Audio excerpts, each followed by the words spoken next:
Suburban Sentinel here, along with Bella the Camera Cat, with another episode regarding methodical gun purchasing.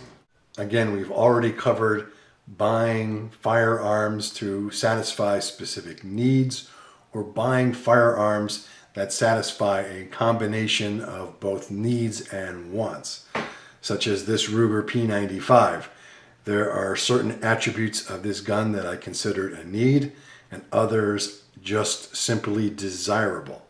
So this was a hybrid of the two types.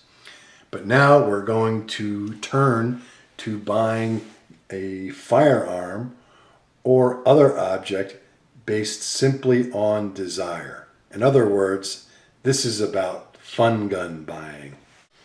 I don't have any fun guns or strictly fun guns in my inventory at the moment. So just for something to look at, I'll substitute it with another item that I have as quote-unquote a fun item, this pen. There's a whole story behind this pen that I'll get into perhaps in a different video. But anyway, this is a pen that I wanted and purchased and I really enjoy owning, but I have no particular need for it.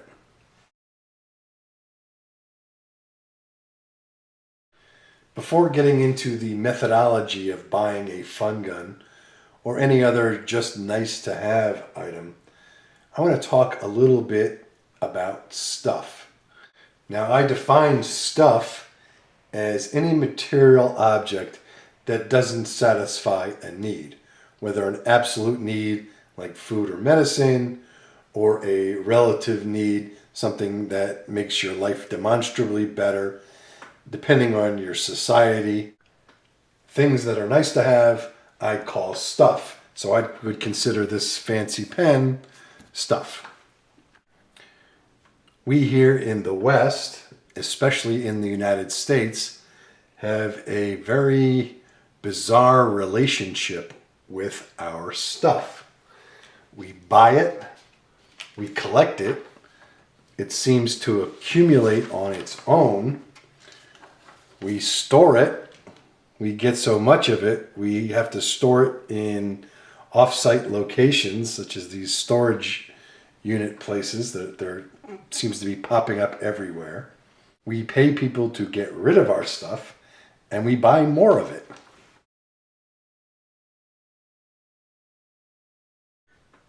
In the United States, our relationship with stuff has become a widespread illness. As far as stuff goes, we crave it, we sacrifice to get it. Some of us do horrible things to others and our environment to accumulate more stuff. For some people, getting more stuff becomes a life-consuming passion, and many of us can just never get enough stuff. I tend to think of this illness as a disease called more. Now, not having stuff makes us unhappy. And when we get some stuff, we feel better for just a little while. But then that good feeling wears off very quickly. And the solution is to get more stuff. At least in America, this obsession we have with stuff is very apparent and seems to be getting worse. Just look at the Black Friday newscasts. A couple of years ago, a worker in a retail store was literally trampled to death by Black Friday shoppers clamoring to get in to buy God knows what that was on sale that day. Also, I was shocked to hear that the Mall of America, is a big retail shopping mall in Minnesota, is one of the top vacation destinations in the country. And that nearly bowled me over. You couldn't get me into a mall kicking and screaming unless I go with my wife just for security's sake. But people actually go to this mall for vacation. Now maybe there's other stuff there besides retail, but still I'm sure the focus is selling you something.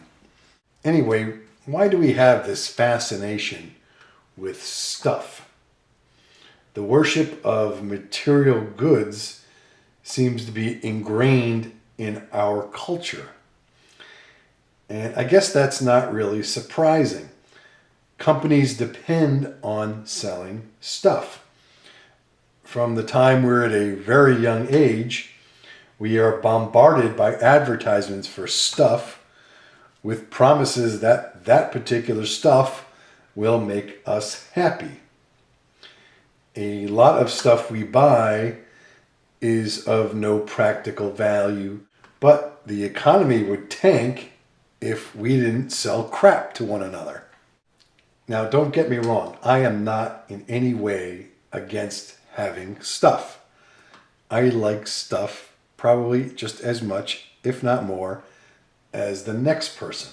I'm not one of those ultra minimalists who forsakes all material possessions and goes to live in a commune wearing robes. And that's just not me. But on the other hand, I don't like having a lot of stuff in my life distracting me from that which is really important. My family, my pets, my community. The stuff just isn't all that important.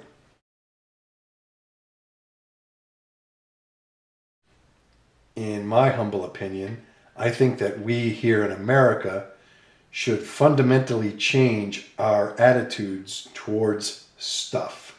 Like many other things, I believe it's all about achieving a balance. Personally, I'd like to see our society consume less, live more, have better quality, longer lasting stuff, and own our stuff and not let our stuff own us. Bella the camera cat has decided she needed a break, so she sent in her stunt double, Wiley. Yeah, I know. Anyway, I believe the essence of the problem we have with stuff can be boiled down to the fact that we have let our stuff define us as human beings. That is, we value ourselves and let other people judge us based on our possessions. So what does all this crazy talk about stuff have to do with buying a gun? Well, we are talking about buying a fun gun, or a gun that doesn't satisfy either an absolute or a relative need. So this gun is going to be stuff. I am certainly in no way am against buying a gun just for fun. In point of fact, I have one on my wish list. I just want to use this discussion about stuff and our relationship with stuff to help set the stage for a method of buying a fun gun. My only goal is to improve your chances of having a positive purchasing and ownership experience with whatever you buy. In the next video, I'll get into the nitty-gritty of the methodology for buying a fun gun. And in fact, I'm going to use the gun on my wish list as an example. I will leave the links to the introductory videos on needs and wants in the comments section below. Thanks for watching.